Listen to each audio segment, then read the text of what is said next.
الشيطان الرجيم بسم الله الرحمن الرحيم عدو لك ولزوجك فلا يخرجنكما من الجنة فتسقى إن لك ألا تجوع فيها ولا تعرى وأنك لا تسمع فيها ولا تدهى. Sadaqallahul azim. Bapak Ibu hadirin jemaah salat subuh Masjid Raya rahimakumullah. Marilah selalu kita dengan tiada henti-hentinya memanjat rasa syukur kita kepada Allah Subhanahu wa taala. Karena dengan nikmat Allah juala, Allah masih memberikan ketenangan, kedamaian dan ketentraman dalam hati kita hingga kita dapat dengan nyaman melaksanakan ibadah kita kepada Allah Subhanahu wa taala. Salawat dan salam tercurahkan kepada Rasulullah sallallahu alaihi wasallam. Allahumma salli ala Muhammad wa ala ali Muhammad. Bapak Ibu hadirin jemaah salat subuh rahimakumullah. Pagi ini kita akan mengangkat tema tentang mewujudkan cita-cita sosial dalam Islam. Bapak Ibu rahimakumullah, sesungguhnya apakah itu cita-cita sosial? Keinginan yang menjadi tujuan dari banyak manusia secara umum, itu menjadi tujuan. Dan itulah sesungguhnya Islam amat sangat urgen, amat sangat perhatian terhadap hal ini. Bapak Ibu rahimakumullah, ketika kita mencoba menarik ke belakang tentang hakikat dan tujuan penciptaan manusia yang diawali dengan penciptaan Nabi Adam alaihissalam oleh Allah Subhanahu wa taala, pada dasarnya Allah menciptakan Adam itu ditempatkan di bumi. Kan begitu? Tidak di surga, tidak. Tujuannya apa? Mereka akan menjadi khalifah, menjadi pemimpin, menjadi pemakmur di bumi ini. Walaupun itu ditangkap oleh malaikat dengan sesuatu yang apa akan terjadi. Ya Allah, apa tidak cukup kami ini sehingga Engkau menghadirkan, menciptakan manusia, akan menciptakan kerusakan, kata malaikat. Ya Allah mengatakan apa? Aku lebih tahu daripada kalian, kata Allah Subhanahu wa taala.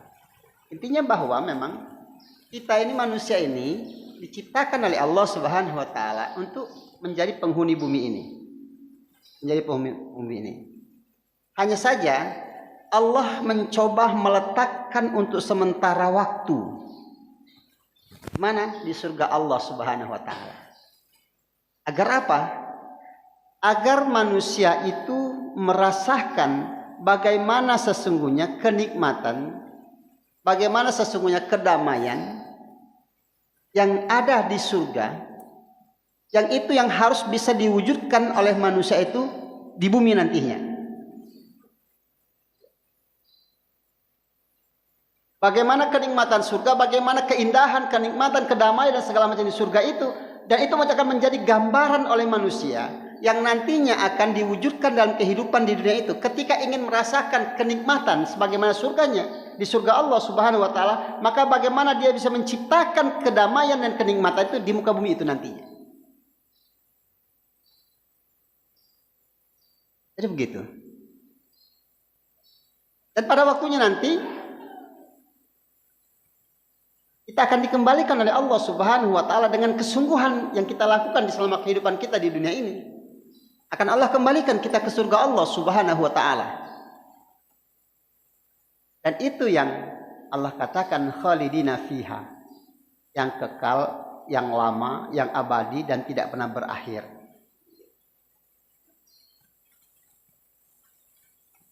Apa yang Allah gambarkan tentang surga itu dalam surat ke-20 ayat 117 sampai 118 surat Toha, Allah mengatakan Fakulna ya Adamu anna haza aduwwun laka wa li zaujika fala yukhrijannakuma minal jannati fatasqa.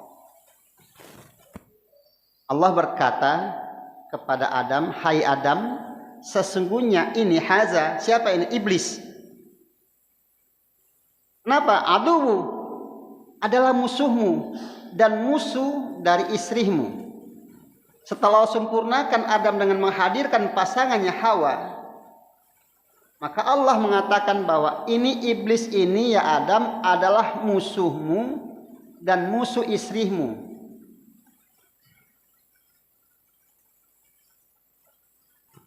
Tentang apa? Fala yakhrijannakuma minal jannati fatasqa. Maka sekali-kali janganlah sampai ia mengeluarkanmu berdua dari surga. Yang menyebabkan apa? Yang menyebabkan engkau susah. Di surga ini sudah nyaman loh. Di surga ini sudah enak. Semuanya terpenuhi. Tetapi dalam kenikmatan itu, dalam kenyamanan itu, ada orang, ada makhluk lain yang tidak suka kepada engkau menikmati kenyamanan itu. Siapa itu? Iblis. Yang akan berusaha, Allah mengingatkan, akan berusaha mengeluarkan engkau dari kenikmatan itu, dari zona nyaman itu, dari surga itu. Dari surga itu. Ketika engkau keluar dari zona kenyamanan, kedamaian itu, yang akan terjadi apa? Engkau akan menjadi susah, kata Allah Subhanahu wa taala.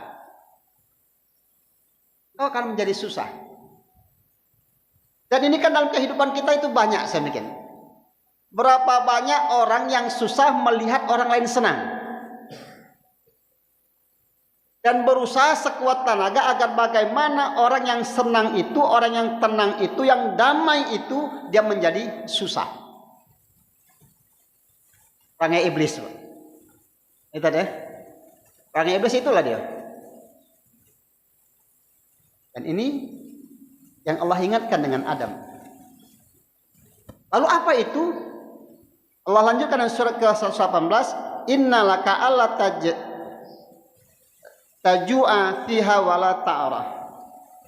Sesungguhnya kamu tidak akan kelaparan di dalamnya dan tidak akan telanjang. Di dalam surga itu semuanya Allah siapkan, Allah sediakan. Allah sediakan semuanya. Apa yang kita inginkan itu ada, tersedia oleh Allah Subhanahu wa taala. Dan engkau akan tercukupi dari sisi pakaianmu dan engkau tidak akan telanjang. Pakaian adalah pakaian paling terindah. Dalam buku Ibnul Qayyim Al-Jauzi, bagaimana Rasulullah menggambarkan tentang pakaian para ahli surga itu. Insyaallah. Buku itu berjudul Bertamasah ke Surga. Baca buku itu, subhanallah, hanyalah nangis. Hanya saya mengatakan pantas atau tidak diri ini untuk dapat ke sini. Berusaha memantaskan diri kita agar bisa masuk ke dalam mendapatkan nikmat itu. Subhanallah. Engkau dalam surga itu, kata Allah Subhanahu wa taala, sudah cukup, sudah aman, ya. Semua makanan tersedia, pakaian-pakaian yang terindah Allah sediakan, dan engkau tidak akan telanjang.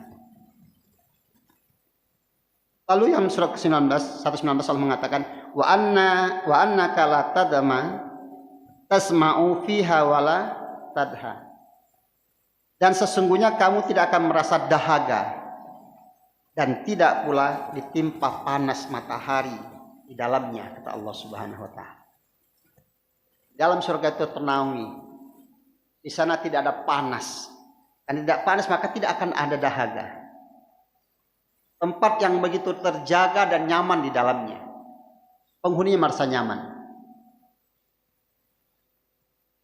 Dan inilah cita-cita sosial, cita-cita setiap manusia yang harus diwujudkan. Apa? Tercukupnya sandang, tercukupnya pangan, lalu cukupnya perumahan. Simple Allah mengatakan. Ketenangan bagi manusia itu manakala seseorang itu bisa mendapatkan tercukupnya kebutuhan pokoknya. Apa itu? Sandang, pakaian yang bisa menutupi tubuhnya, menutupi auratnya, lalu kemudian pangan yang bisa menghilangkan rasa laparnya dan menghilangkan dahagahnya, serta adanya tempat tinggal yang nyaman. Tempat tinggal yang nyaman. Dan ini juga yang Allah katakan, selasa Allah katakan dalam surat Al-Quraisy, li'ilafi Quraisy ilafihim rihlatas sita'i was-shaif falyabudu rabb hadzal bait allazi at'amahum min ju' wa amanahum min khauf. Karena kebiasaan orang-orang Quraisy, kata Allah Subhanahu wa taala. Apa kebiasaannya? Dia berjalan ketika waktu panas dan dingin. Masa-masa dia keluar ke Yaman, keluar daerah-daerah Basrah segala macam itu. Untuk apa? Untuk melakukan perdagangan. Dan mereka aman. Oleh karena itu kata Allah, maka sembahlah oleh kalian pemilik rumah ini, Ka'bah, yaitu siapa? Allah Subhanahu wa taala. Kenapa? Allah yang telah memberi makan kepadamu sehingga engkau tidak lapar. Allazi at'amahu min ju', yang Allah memberikan makanan kepadamu yang dengan itu engkau tidak lapar, kata Allah Subhanahu wa taala. Wa at'amanahu min khauf, dan Allah memberikan keamanan kepadamu sehingga tidak ada rasa takut dalam hidupmu. Jadi bahwa sesungguhnya tugas sosial bagi seorang manusia dan semua tingkatan adalah bagaimana menghadirkan tempat tinggal yang baik, yang dengan tempat tinggal itu di dalamnya tercukupinya pangannya, tercukupi sandangnya, dan terciptanya keamanan bagi dirinya, hilangnya rasa takut. Bapak Ibu rahimakumullah, ini cita-cita sosial dalam Islam itu.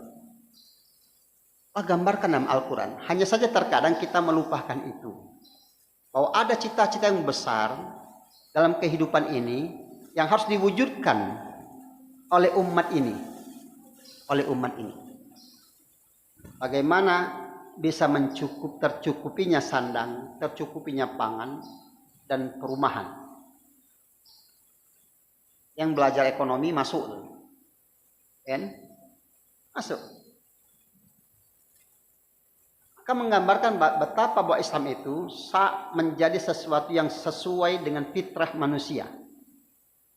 Allah mengatakan, "Fahkim wajhaka lid-dini hanifah fitratallahu allati fataran nas 'alaiha la tabdilla li khalqillah." Maka masukkan dirimu ke dalam agama Allah yang fitrah itu, yang itu tidak akan ada perubahan sedikit pun di dalamnya. Bahkan sesuai dengan fitrah manusia. Islam menganjurkan bagaimana kebutuhan sosial itu bisa terpenuhi, yang dipenuhi oleh setiap manusia itu. Sandangnya, pangannya, perumahannya, dan keamanan. Dalam ayat ini Allah Subhanahu wa taala memberikan tentang cita-cita yang besar itu dalam dua hal. Apa itu? Kesejahteraan lahiriah. Itulah terpenuhinya ketiga kebutuhan pokok itu. Kemudian kesejahteraan batiniah. Hadirnya rasa aman. Hilangnya rasa takut, Pak. Hilangnya rasa takut. Takut itu adalah sesuatu yang akan terjadi. Dia belum terjadi dia. Ya kan? Ada orang yang takut apa yang akan terjadi esok harinya. Apa yang akan terjadi pada nanti. Kaget, besok, lusa, dan akan datang. Ketakutan adalah sesuatu hal. Takut adalah sesuatu terhadap sesuatu yang akan terjadi. Dan itu belum terjadi. Ya, itu belum terjadi. Sehingga banyak orang yang melakukan hal-hal yang di luar nalar karena ketakutannya itu. Ada orang yang karena takut anaknya tidak bisa makan. Lalu dia menghabisi anaknya. Di Bandung itu ada 3 orang, ada seorang ibu yang menghabisi 3 anaknya, dibekap dan dibunuh. Karena rasa takut yang berlebihan. Takut yang berlebihan itu. Takut kaget jangan sampai anak aku sini. Ada orang yang takut karena melakukan kesalahan. Jangan sampai kesalahan itu diketahui oleh orang lain, maka dia melakukan sesuatu menghabisi nyawa orang itu. Karena takut agar jangan sampai ketahuan apa yang dilakukannya itu. Nah, kemarin di mana yang kejadian di Ceremeh itu. Ya.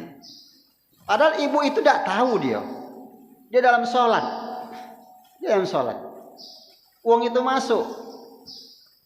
Ibu itu tidak tahu kalau akan melakukan pencurian segala macam. Tapi takutnya menyebabkan dia menghabisi nyawa ibu itu. Orang yang takut bisa melakukan sesuatu yang di luar kewajaran. Tapi takut itu wajar. Tapi ketika dia melahirkan sesuatu yang di luar kewajaran, ini menjadi sesuatu yang masalah. Karena seorang manusia menghidup kepada Allah itu adalah antara khaufi wal ju'. Antara apa? Khauf dan roja. Takut dan harap. Kan gitu. Kita takut akan begini lalu kita berharap kepada Allah Subhanahu wa taala. Kita berharap kepada Allah Subhanahu wa taala agar Allah menghilangkan rasa takut kita itu.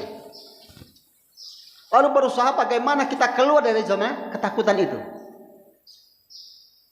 Nah, Bapak Ibu rahimakumullah, jemaah salat subuh yang dimuliakan oleh Allah Subhanahu wa taala. Lalu bagaimana kita untuk mewujudkan hal ini? Dari mana kita akan mulai? Cita-cita sosial yang dibangun oleh Islam, yang dikabarkan oleh Allah, yang harus terwujud itu adalah bagaimana kita setelah Allah memberikan gambaran bahwa ini loh hidup di surga, ini loh hidup di surga, ada aman, nyaman di situ, tenang di situ, lalu kemudian tercukupi semua kebutuhan itu. Lalu ketika engkau hadir, Allah hadirkan kembali ke dunia, Allah hadirkan ke dunia, maka engkau menciptakan itu, surga dengan rasa keduniaan itu, dunia dengan rasa surganya itu. Ini cita-cita. Ya. Ini yang harus kita wujudkan. Bagaimana ketika hidup di dunia ini kita bisa menghadirkan kehidupan yang cukup sandang, cukup pangan, ada perumahan, dan hilangnya rasa takut. Dari mana kita memulai? Yang pertama adalah memulai dari pribadi-pribadi Islam itu sendiri, dari pribadi-pribadi manusia, untuk memulai mewujudkan cita-cita sosial itu. Oleh karena itu, bagaimana seseorang ketika ingin keluar, ingin menciptakan keamanan, ingin tercukupnya sandang dan pangannya, akan adanya perumahan, dia berusaha untuk bagaimana mewujudkan itu. Karena tidak bisa sesuatu itu akan hadir begitu saja dengan usaha. Makanya Umar bin Khattab ketika itu marah, ketika dia ada melihat pemuda-pemuda hanya berkumpul dan bercengkrama di depan masjid. Apa kata Umar? Rezeki itu tidak turun dari langit begitu saja. Maka usaha. Secara pribadi berusaha untuk mewujudkan itu. Lalu yang kedua adalah secara keluarga. Dimulai dari pribadi, keluarga, lalu masyarakat. Untuk mewujudkan cita-cita sosial yang ada itu. Nah, begitu, Pak. Pribadi-pribadi yang punya kewajiban ketika dia seorang kepala rumah tangga, dia punya kewajiban bagaimana mencukupi, menghadirkan kecukupan sandang pangan untuk keluarganya, ya. Adanya perumahan untuk keluarganya, lalu menciptakan rasa aman bagi keluarganya itu, menghilangkan rasa takut bagi keluarganya. Lalu menghadirkan di masyarakat itu suatu usaha di mana tercukupinya kebutuhan masyarakatnya itu tentang sandang, pangan, dan perumahan itu. Serta bagaimana bisa menghadirkan rasa aman, rasa damai di dalam masyarakat. Kan gitu, Pak. Dan naik kemudian baru akan menjadi tugas secara umum dari pimpinan formal. Pimpinan formal. Setiap individu kita ingin menghadirkan rasa surga di dunia ini, di mana adanya damai, adanya tercukupnya kebutuhan itu, tetapi tugas pemerintahan, tugas pemimpin adalah menghadirkan itu, menghadirkan jalan itu. Ya. Kalau dari individu bagaimana dia mewujudkan itu, tetapi dari sisi pemimpin maka bagaimana dia mewujudkan kehendak masyarakatnya itu. Yang itu Allah katakan dalam surah Al-Quraisy itu. Ya. Pak Budur bahazal bait. Maka sembahlah, tunduklah kepada pemilik rumah ini. Siapa itu? Allah Subhanahu wa taala. Allah Subhanahu wa taala. Lalu kemudian kenapa? Allah yang telah memberi makan kepada kalian sehingga kalian tidak kelaparan. Tugas pemimpin itu adalah bagaimana pemimpin itu bisa menghadirkan kecukupan bagi masyarakat dari sisi pangan. Begitu. Pemimpin tercukupinya dan terjangkaunya harga kebutuhan pangan itu bagi masyarakatnya. Nah, kalau sekarang kita bisa nengok, apalagi menjelang pemilu, ini kenaikan harga itu di luar batas kewajaran, di atas nalar kita. Beras yang 10.000 jadi 15.000. Ada apa ini? Ada apa ini? Itu, Pak. Menjadi pemikiran kita. Ada indikasi bahwa kenaikan harga yang begitu, selisih harga yang begitu tidak wajar itu, maka selisih itu digunakan untuk biaya kampanye dan biaya pemilu untuk satu pihak. Begitu, Pak. Dia punya kekuasaan, lalu untuk membiayakan bagaimana memperpanjang kekuasaannya itu dibebankan kepada rakyatnya. Dan ini tidak adil. Tidak adil. Insyaallah mungkin diskusi Senin besok dengan para pedagang, dengan calon pemimpin kita. Kita ngomong. Hari Senin itu Anies Baswedan, apa aku ngomong ini? Salah enggak Pak Asbi? Banyak nyampai ke Pak ya? Anies Baswedan ke Lubuk Linggau Senin pagi sholat subuhnya di Masjid Assalam. Joget tak kati ngisinya ge. Kaligus dia ngisi kultum sebentar subuh itu. Lalu kemudian ke pasar. Pasar menyapa masyarakat di pasar. Lalu kemudian agar apa? Agar mengetahui permasalahan. Jangan sampai datang ke pasar hanya untuk nak jadi konsumsi media baik untuk menaikkan rating. Kan ada, Pak. Datang ke petani, cuman ini nyoba, petani masih sanggung tuh lah. Dan setelah itu mungkin akan sarapan bersama. Sarapan bersama dan dialog. Dialog itu sekitar jam 7:30. Pagian memang. Kebetulan penanggung jawab untuk acara ini saya dengan Pak Asnel. Tadi ngomong dengan Ustadz Marina, baca dah Ustadz, maki halaman kita ini untuk dialog bagi pedagang gitu. Ya. Walaupun kita tahu bahwa konsep Pak Anies itu begitu ini. Bagaimana tercukupi kebutuhan sosial itu. Kan itu. Pangan yang terjangkau. Ya. Kenapa harga pangan begitu naik? Karena ada kartel, ada mafia di situ. Itu harus diberantas, itu harus tak mungkin. Setahun kemarin 10.000, 11.000, sekarang 15.000 harga beras. Ya. Tugas pemimpin adalah bagaimana dia bisa menjamin hadirnya, terpenuhinya kebutuhan pokok bagi masyarakatnya dari sisi pangan. Lalu kemudian tugas pemimpin adalah bagaimana juga dia bisa menghadirkan tercukupinya kebutuhan sandang, perumahan.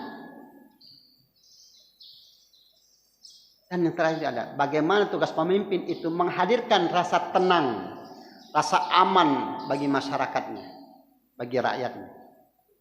Sama seperti kita menjadi pemimpin di dalam rumah tangga kita. Kullukum ra'in wa kullukum mas'ulun an ra'iyatihi. Setiap kalian adalah pemimpin, kata Allah. Kata Rasulullah, pemimpin. Kita memimpin diri kita, kita memimpin keluarga kita. Seorang ayah menjadi pemimpin bagi anak-anaknya dan istrinya. Istri menjadi pemimpin dalam rumahnya itu untuk bagaimana dia membuat nyaman dalam rumah itu. Pemimpin itu bisa menghadirkan bagaimana adanya rasa aman. Jadi kesejahteraan lahiriah dan kesehatan batinnya. Oleh karena itulah Bapak Ibu rahimakumullah, agama kita tidak hanya membicarakan bagaimana untuk memerintahkan sholat semata, melaksanakan kewajiban sholat, zakat, tetapi bagaimana lebih dari itu menciptakan, menghadirkan rasa surga yang telah Allah berikan gambaran ketika manusia itu diciptakan di surga Allah Subhanahu wa taala, lalu menghadirkannya dalam kehidupan ini. Yang pada waktunya nanti dia akan kembali lagi ke surga yang sesungguhnya lebih nikmatnya, lebih dari yang menjadi pikiran kita itu, yang kita ciptakan itu. Gitu. Di mana di surga itu ada kedamaian. Di mana di surga itu tidak ada lagi perbuatan dosa. Allah menggambarkan itu. Dari sisi perkataan Allah mengatakan, qaulu salaman salama. Ucapan-ucapan di situ ucapan-ucapan kebaikan. Di dalamnya itu tidak ada ucapan-ucapan yang sia-sia, kata Allah Subhanahu wa taala. Maka ketika kita ingin menghadirkan dalam nuansa surga dalam kehidupan kita, dalam tata kita berinteraksi, maka bagaimana kita bisa menghadirkan perkataan-perkataan yang baik dalam kehidupan kita. Perkataan-perkataan yang memberikan kesejukan bagi kehidupan kita. Qaulu salaman salama. Ucapan-ucapan yang baik yang kita hadirkan dalam hidup ini. Bukan ucapan yang memberi rasa takut bagi manusia yang lainnya. Tapi ada sebahagian manusia yang menebarkan rasa takut itu dalam kehidupan. Dikit-dikit nakut, kalau kau tidak sini, tidak sini, mana sini sini. Memberikan rasa takut. Yang lebih bahaya lagi kalau rasa takut itu dihadirkan oleh pemimpin. Pemimpin yang nakut-nakuti rakyatnya. Tugas pemimpin itu adalah bagaimana perkataan-perkataannya bisa menghadirkan ketenangan, bisa menghadirkan rasa aman bagi masyarakatnya, bagi orang yang dipimpinnya. Bagaimana ketika kita di rumah, ketika anak kita dalam takut, maka dia datang kepada kita dengan memeluknya, lalu kita memeluk anak itu. Pelukan itu memberikan rasa aman bagi anak kita. Lalu kita mengusap kepalanya. Agar apa? Agar anak itu merasakan tenang bahwa ada orang tua yang melindunginya. Kita memberikan ciuman kepada anak kita. Kita ingin menggambarkan bahwa kita menyayanginya. Ada orang yang menyayangi dirinya. Makanya Rasulullah SAW menggambarkan gambaran itu. Ketika dia membelai dan mencium anak dan cucunya. Maka orang mengatakan Adam, ya Rasulullah, aku tidak pernah melakukan itu. Aku tidak pernah melakukan itu, anak aku dengan anak tidak pernah. Maka para Rasulullah, apalah dayaku kalau rasa cinta itu tercabut dalam hatimu, kata Rasulullah SAW. Kepemimpinan perlu menghadirkan kecintaan kepada masyarakatnya. Kepemimpinan rumah tangga perlu menghadirkan cinta kepada anggota keluarganya. Perhatian, rasa cinta, kan begitu. Sehingga dengan perhatian dan cinta itu menghadirkan ketenangan, menghadirkan rasa aman lagi orang-orang yang kita pimpin itu. Jika dari kita apapun, insya Allah ada ayah, ada abi yang akan mendampingimu, memberikan support. Ketika ada masalah dalam sebuah masyarakat segala macam, kami ada pemimpin yang akan berusaha untuk memperbaiki ini semuanya, bukan pemimpin yang melepas tangan. Ketika ada bertanya, kenapa sekarang mencari pekerjaan begitu susah? Jalan keluarnya bukan omongan bahwa jadi pengusaha. Ya kan? Orang-orang muda, anak-anak muda ketika mengeluhkan bahwa betapa sulit mencari pekerjaan sekarang ini, maka yang diharapkannya ada bagaimana pemerintah hadir di dalam memberikan lapangan kerja itu. Membuka peluang untuk adanya lapangan kerja itu. Dan memberikan jaminan ada lapangan pekerjaan itu. Bukan mengatakan kau jadi pengusaha wae. Membuka jalan itu. Sebagaimana seketika seseorang datang pada Rasulullah dengan mengeluarkan semua keluhannya.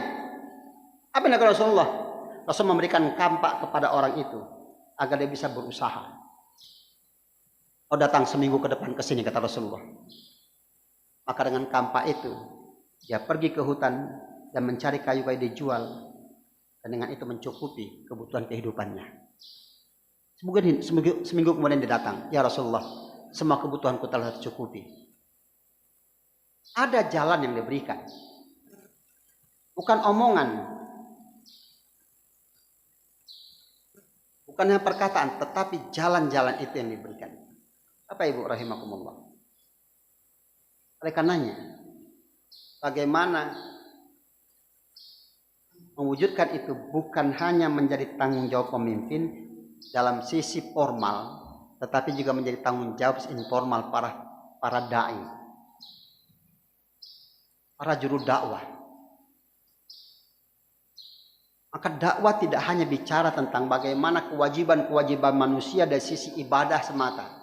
Salat kalian, laksanakan zakat, kalau tidak salat ini, kalau tidak zakat ini, kalau tidak infak begini. Tidak hanya itu.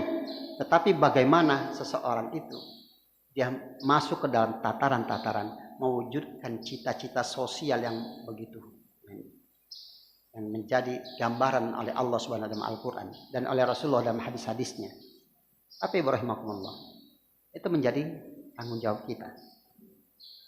Menghadirkan rasa itu, lalu menghadirkan empati dalam masyarakat kita. Empati, perhatian. Adanya saling perhatian. Hanya itu. Bagaimana Rasul mengatakan, ketika kalian melihat kemungkaran, maka cegah dengan tanganmu. Ketika engkau melihat kemungkaran, tidak mampu dengan tangan, maka cegah dengan lisanmu. Dan ketika engkau melihat kemungkaran tidak mampu dengan tangan dan lisan, maka engkau berdiam, dan itulah selemah-lemahnya af'abul iman, kata Rasulullah. Itulah selemah-lemahnya iman. Kalau kita tidak mampu cegahnya katanya kekuatan, nak ngomongnya balik ke kita, maka menjadi cari amannya, diam. Maka diam itu menjadi. Tetapi diam bukanlah jalan keluar. Kalau semua orang diam dengan semua kemungkaran, maka apa yang terjadi? Harus ada kelompok-kelompok tertentu yang mengambil sebuah kewajiban itu. Ya. Tanggung jawab itu. Dia bisa jadi adalah lembaga-lembaga sosial. Bisa jadi ada perkumpulan tertentu.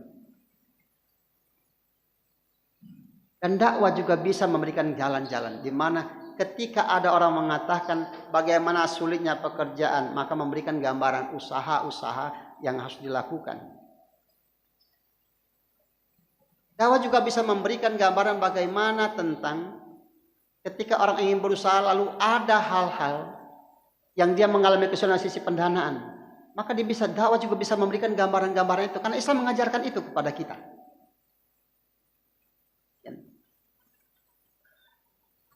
Orang mengatakan bahwa pinjam bank itu haram, oke, riba. Tapi apa jalan keluarnya? Sementara kita membutuhkan pembiayaan dalam kehidupan usaha kita. Ya kan? Berapa banyak orang akhirnya ketika mudahnya saya mengatakan ini riba, itu riba, segala macam tidak boleh, tetapi tanpa ada jalan keluar. Jalan keluarnya diantaranya adalah adanya takaful, adanya ta'awun dalam Islam, adanya saling membantu di antara sesama itu, adanya rasa saling merasakan kesulitan dalam sesamanya. Itu diajarkan oleh Islam. Lalu bagaimana kita bisa menciptakan itu? Ya. Kalau ada orang yang agnia, punya modal yang besar, lalu mengatakan kan udah jangan lakukan ini karena ini adalah haram. Lalu dia memberikan sebuah pinjaman solusi, ini aku berikan pinjaman tanpa ada embel-embel lainnya.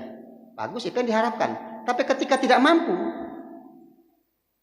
ketika tidak ada orang yang begitu, maka tugas kita adalah menghadirkan sebuah lembaga itu.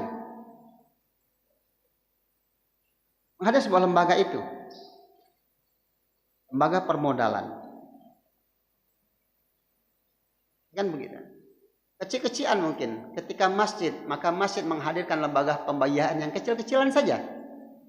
Bisa saja sebagai baitul mal wa tamwil. Begitu. Tidak sedikit orang di luar kita, di luar masjid ini, ketika dia keluar dari masjid, maka dia terlibat dengan proses riba. Lalu kita hanya mengatakan bahwa itu adalah haram, tapi kita tidak memberikan jalan keluar bagaimana dia keluar dari hal haram itu.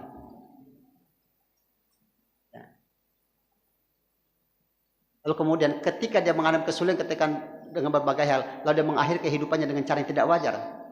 Lalu kita mengatakan itu ada sesuatu yang diharamkan oleh Allah Subhanahu wa taala. Tapi lalu bagaimana tanggung jawab kita? Tanggung jawab kita. Bapak Ibu rahimakumullah. Mewujudkan cita-cita sosial. Bagaimana mewujudkan cita-cita yang menjadi harapan semua manusia. Hadirnya ketenangan, hadirnya kedamaian, dan tercukupinya kebutuhan pokok dari dirinya, sandang, pangan, perumahan, dan yang terlebih dari itu adalah hadirnya rasa aman dan tidak ada rasa takut bagi dirinya. Mudah-mudahan Bapak Ibu rahimakumullah, ini ada manfaatnya bagi kita semua. Maaf apabila salah dan janggal pada Allah, mohon ampun. Billahi taufiq wal hidayah. Assalamualaikum warahmatullahi wabarakatuh.